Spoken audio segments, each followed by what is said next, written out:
开搞，嗨大家好，这里是梅人大叔啊。昨天特斯拉推送了一个版本号的小 OTA 啊，它这个公告呢发了很多朋友呢有点莫名其妙，或者是光心则乱吧，可以说是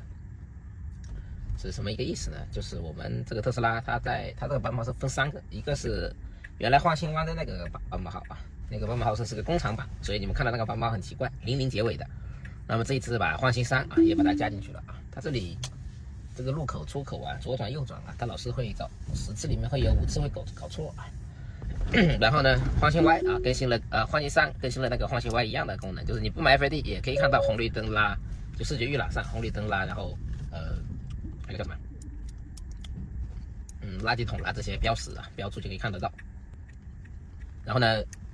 另一个版本号呢，就是指我们这些4.0的车机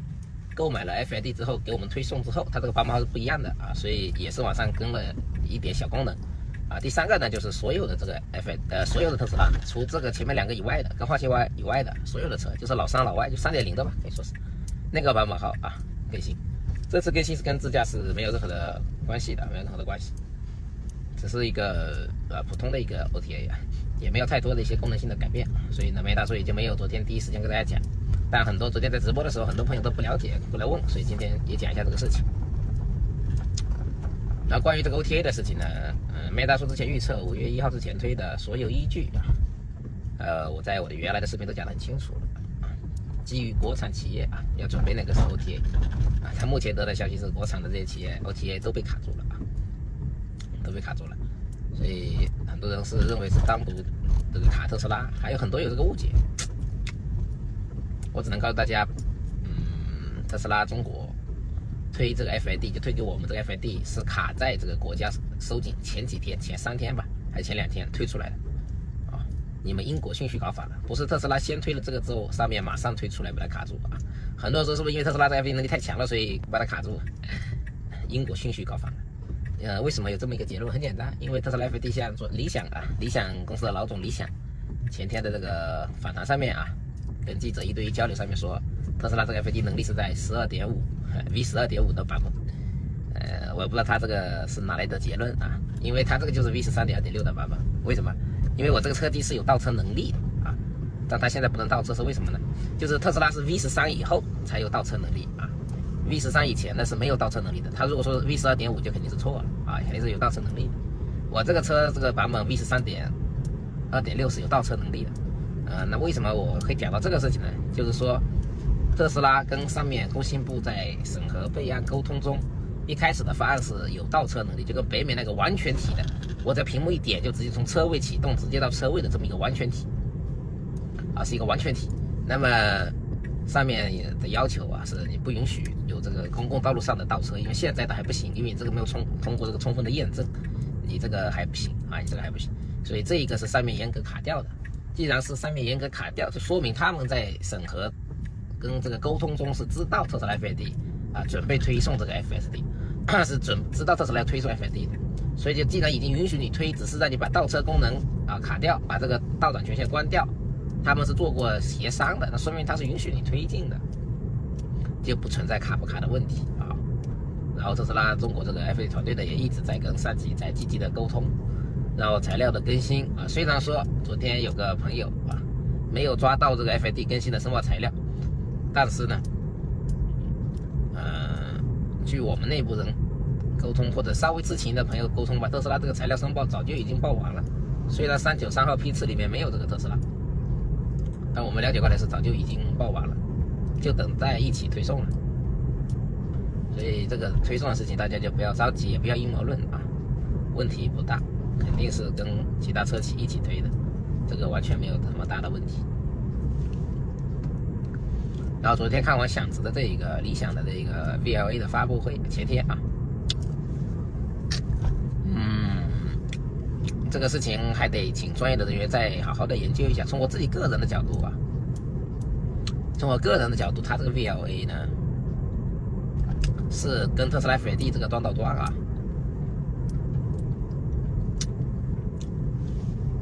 实现这个自动驾驶中的同一个方向里面的不同的路你比如说我是这条路到单位，另一条是那条路到单位，是一样的是一样的。没有很大的区别。理想用的是大语言模型基座，帮助它这个端到端去认识这个事件啊，它是通过这个方式。结果从目前我个人得到消息信息来判断理想这个 VLA 啊，是通过它那个 L 啊，就是大语言模型。比如说啊，这里是个洗车场，往里进啊，它通过大语言模型把这几个字认下来，然后在训练的过程中让这个 V 啊，就它那个端到端，让这个车机理解这个东西。比如说我跟他说我要去洗车场啊，他看到这个东西，他就会捕捉过来，他就往那就右转进去了。是这么一个逻辑，去做这个 VLA 的。但它这个并不是说是跟特斯拉 FSD 是完全两条不同的路线，只是同一条路线上面的实现方式不同。这个不知道你们能不能理解？真正两个完全不同的路呢，就是水路跟公路，那叫两个完全不同的路。这个不知道你们能理解吗？就走这条路跟走旁边那条路，它都是同一个路，